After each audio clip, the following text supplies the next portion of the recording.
na ukajua mwishowe tena.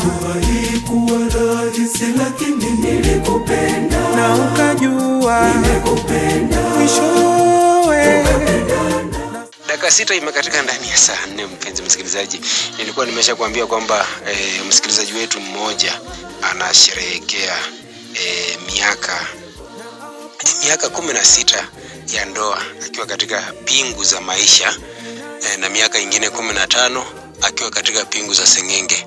Kwa hivyo amesema kwamba anashukuru Mungu, sengenge ameishi na pingu za maisha kanisani anaishi maisha ya kanisa na maisha huko nje. Huko nje miaka 15 ndio tunaita maisha ya sengenge. Wewe njoo tuishi, alafu mnaenda mnaishi. Alafu baadaye akasema kwamba sasa kanisa basi tu sasa itupe tu nafasi. Sasa kama kanisa imewapa nafasi, wameishi miaka mingapi?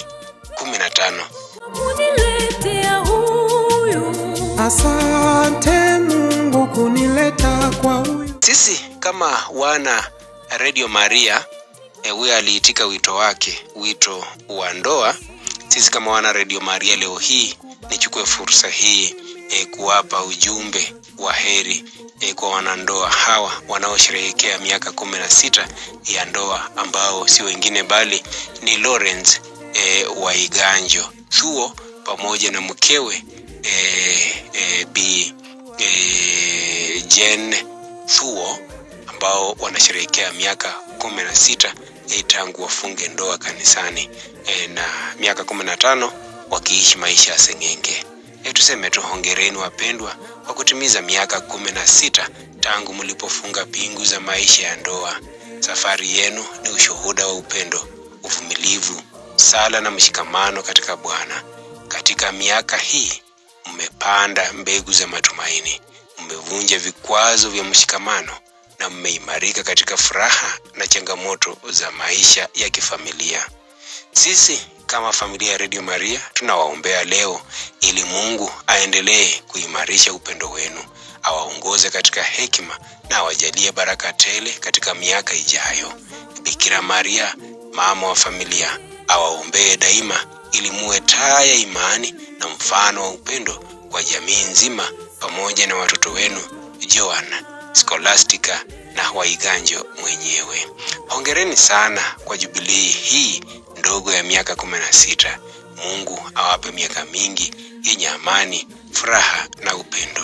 Lakini pia sisi kama wana Radio Maria tunasema Mungu mwenye upendo na mwanzilishi wa maisha ya kifamilia, tunashukuru kwa zawadi ya miaka 16 ya ndoa ya ndugu zetu hawa, yani Lawrence Waiganjo Thuo na Jane Thuo.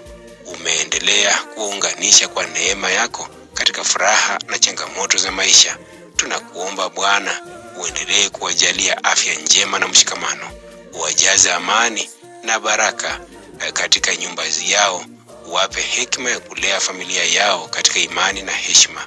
Bikira Maria, mama wa familia, awafunike daima kwa maombezi yake, na upendo wa Kikristo udumu kati ya leo na daima.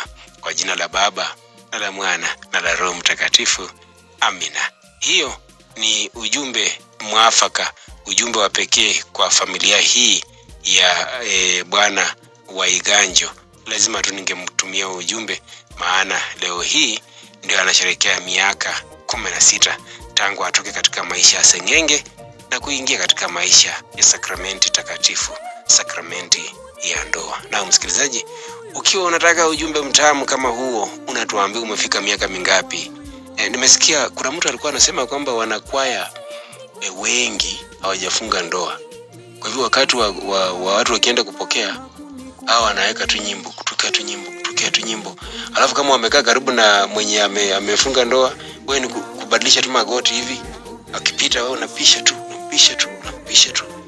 Kazi yako ni unatoka umechoka, unashindwa umechoka kwa nini? Kwa sababu kanisani ulikuwa unapisha tu watu, unapisha watu wakipita wakienda kupokea, wewe akipita akienda hivi unapindisha hivi magoti. Akirudi tena unapindisha hivi. Unatoka kanisani umechoka kwa sababu ulikuwa umekaa na watu wanne ambao wameenda kupokea, na kila mwenye anapita wewe ni kubadilisha tu magoti, anaenda hivi unarudisha. Akirudi tena unaenda hivi, unatoka hapo umechoka. Sasa walikuwa wanahimiza waende wafunge ndoa kanisani, upate sakramenti takatifu, angalau na wewe upate kibali toka kwa maisha ya sengenge uanze maisha ya pingu za maisha. Ndio tuambiane kwamba the death will do us apart. Msikilizaji, kufikia hapo niseme tu inatosha. Evelyn Afula anasema good night. Asante sana Evelyn Afula. Niseme tu inatosha kwa leo. Imeshatumia dakika 12. Mimi niseme tu imetosha, na basi tu kwa Thuo na mke wake, Mwenyezi Mungu awabariki sana, awape nguvu.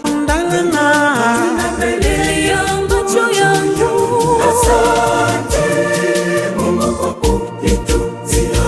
Mara ya kwanza tu nilipokuona nilikupenda, na ukajua nilikupenda, mwishowe tena. haikuwa rahisi lakini nilikupenda, Na ukajua nilikupenda, mwishowe na sasa